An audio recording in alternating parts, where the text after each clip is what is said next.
Bismillahirrahmanirrahim. Assalamualaikum warahmatullahi wabarakatuh. Saya Linda Nurani, perwakilan dari kelompok 11 bersama Mbak Malika Rasyida Dewi akan menyampaikan tentang rencana pelaksanaan pembelajaran atau RPP PAI kelas 10 semester genap. Materi tentang Al-Quran dan hadis adalah pedoman hidupku. Alokasi waktu 3 minggu kali 3 jam pelajaran per 45 menit. Kompetensi inti: pertama, menghayati dan mengamalkan ajaran agama yang dianutnya. Kedua, menghayati dan mengamalkan perilaku jujur, disiplin, santun, peduli, gotong royong, kerjasama, toleran, damai, bertanggung jawab, responsif dan proaktif dalam berinteraksi secara efektif sesuai dengan perkembangan anak di lingkungan keluarga, sekolah, masyarakat, dan lingkungan alam sekitar, bangsa, negara, kawasan regional, dan kawasan internasional.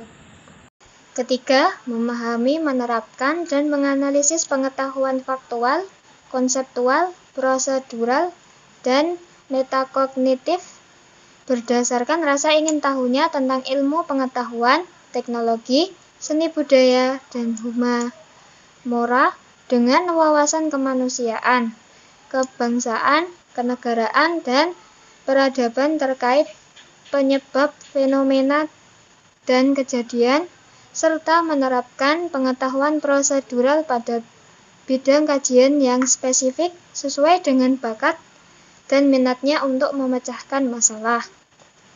Keempat, mengolah, menalar, dan menyaji dalam ranah konkret dan ranah abstrak terkait dengan pengembangan dan yang dipelajarinya di sekolah secara mandiri, bertindak secara efektif dan kreatif, serta mampu menggunakan metode sesuai kaidah keilmuan.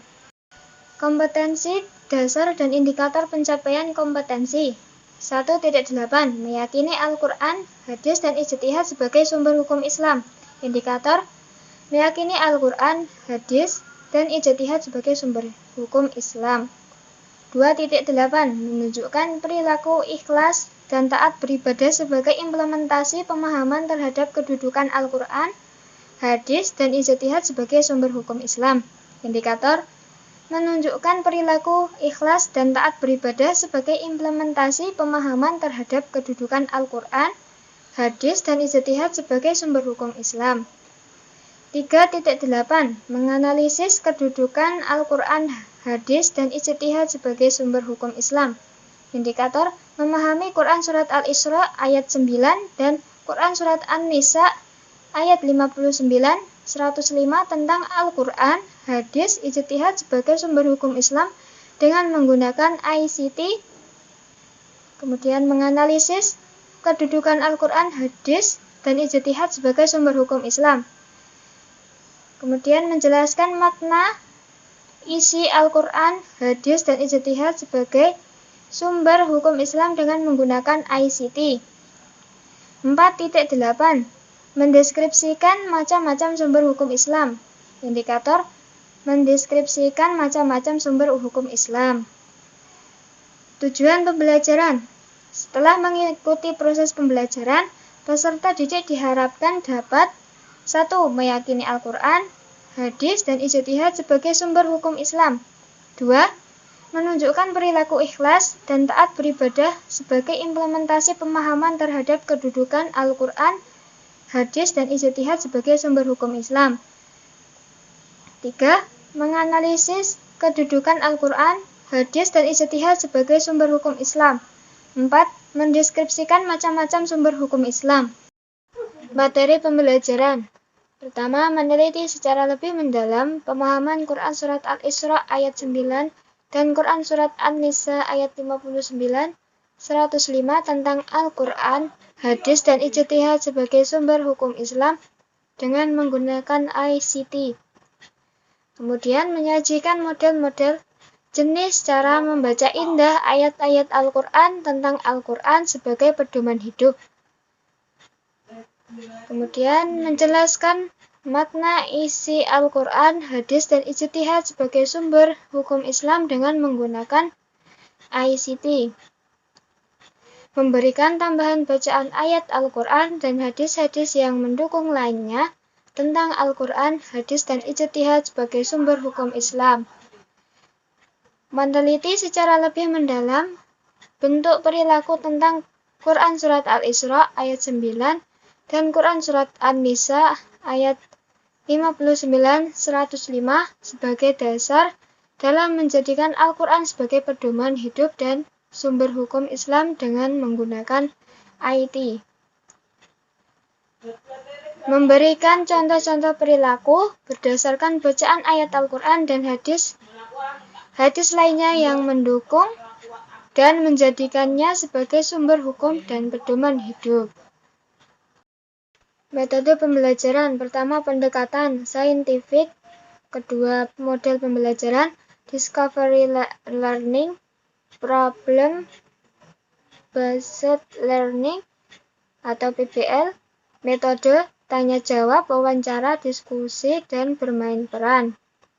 Media pembelajaran worksheet atau lembar kerja siswa, lembar penilaian Al-Quran, alat atau bahan, penggaris, spidol, papan tulis, laptop, dan infocus.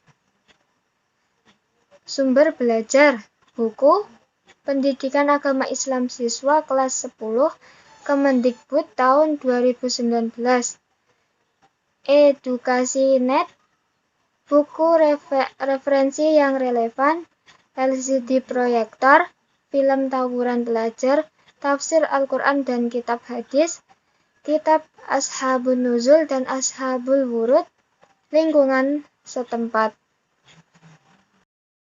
Langkah-langkah pembelajaran, kegiatan pendahuluan, guru, orientasi, melakukan pembukaan dengan salam pembuka, memanjatkan syukur kepada Tuhan Yang Maha Esa, dan berdoa untuk memulai pembelajaran. Memeriksa kehadiran peserta didik sebagai sikap disiplin, menyiapkan fisik dan psikis peserta didik dalam mengawali kegiatan pembelajaran. Aperpepsi, mengaitkan materi atau tema atau kegiatan pembelajaran yang akan dilakukan dengan pengalaman peserta didik dengan materi atau tema kegiatan sebelumnya. Mengingatkan kembali materi prasyarat dengan bertanya. Mengajukan pertanyaan yang ada keterkaitannya dengan pelajaran yang akan dilakukan. Motivasi, memberikan gambaran tentang manfaat mempelajari pelajaran yang akan dipelajari dengan kehidupan sehari-hari.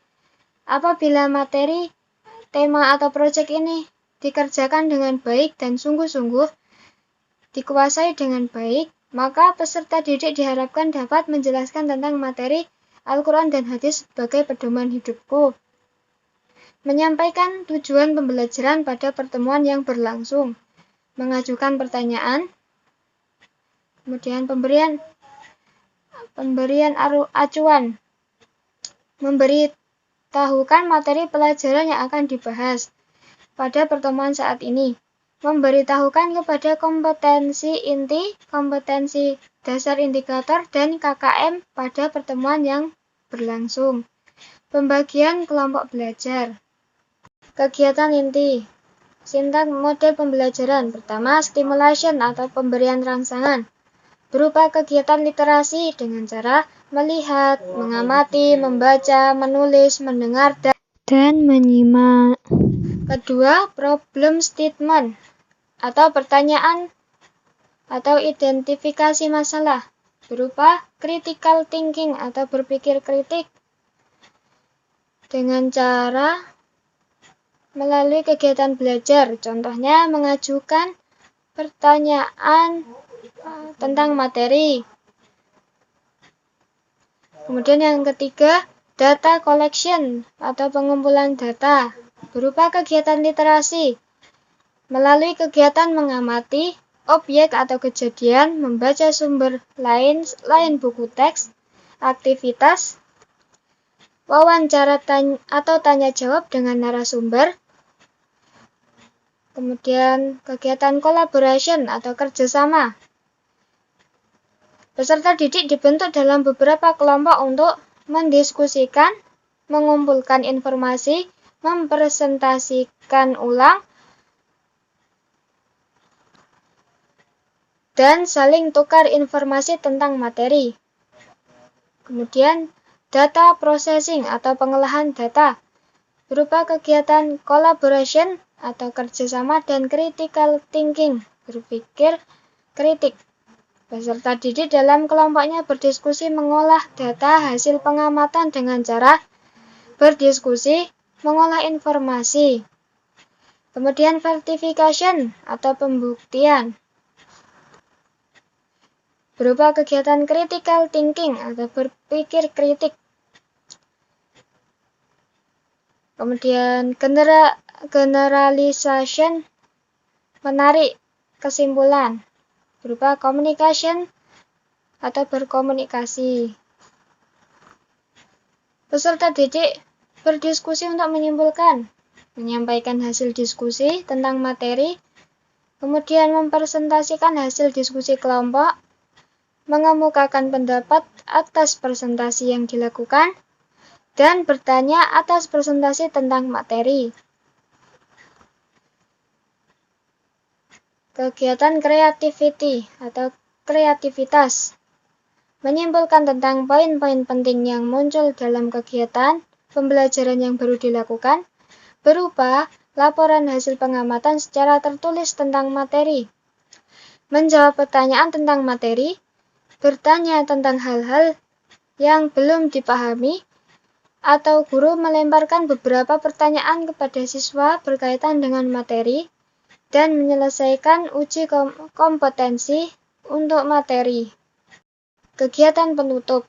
Peserta didik membuat resume atau creativity dengan bimbingan guru tentang poin-poin penting yang muncul dalam kegiatan pembelajaran tentang materi.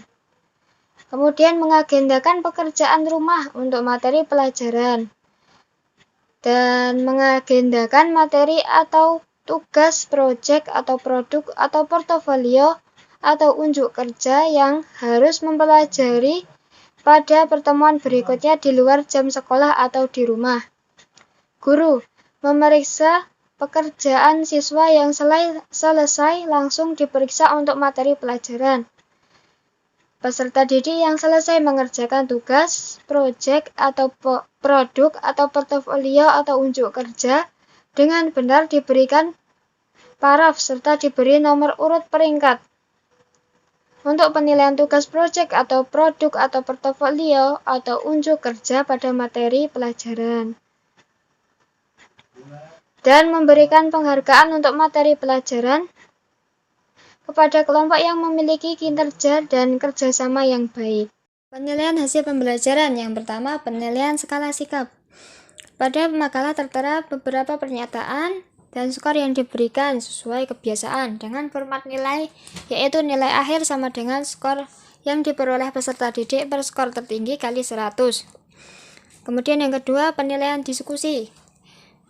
Ya, ada beberapa aspek penilaian. Yang pertama, sesuai informasi yang diberikan, yaitu apabila informasi lengkap dan sempurna, maka diberi nilai 100.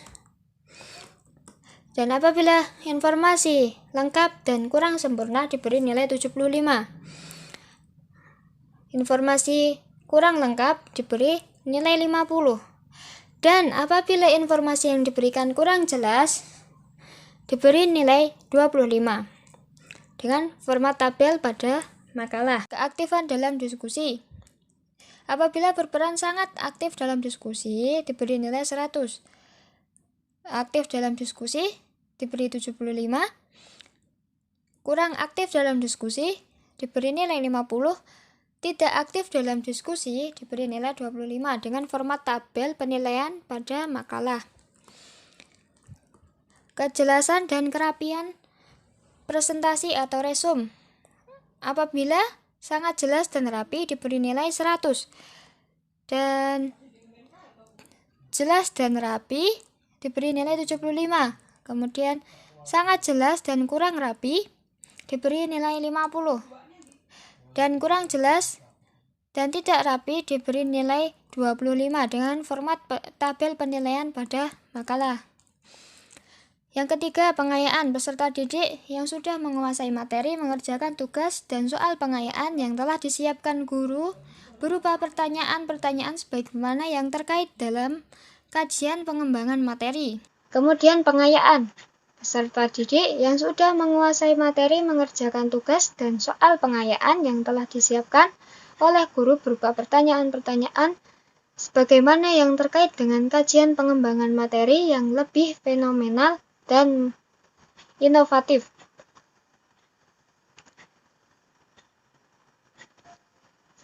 Untuk contohnya sudah tertera pada makalah yang kami buat juga, seperti meneliti secara lebih mendalam bentuk perilaku tentang Quran surat Al-Isra ayat 9 dan Quran surat An-Nisa ayat 59-105 sebagai dasar dalam menerapkan Al-Quran sebagai pedoman hidup dan sumber hukum Islam dengan menggunakan IT.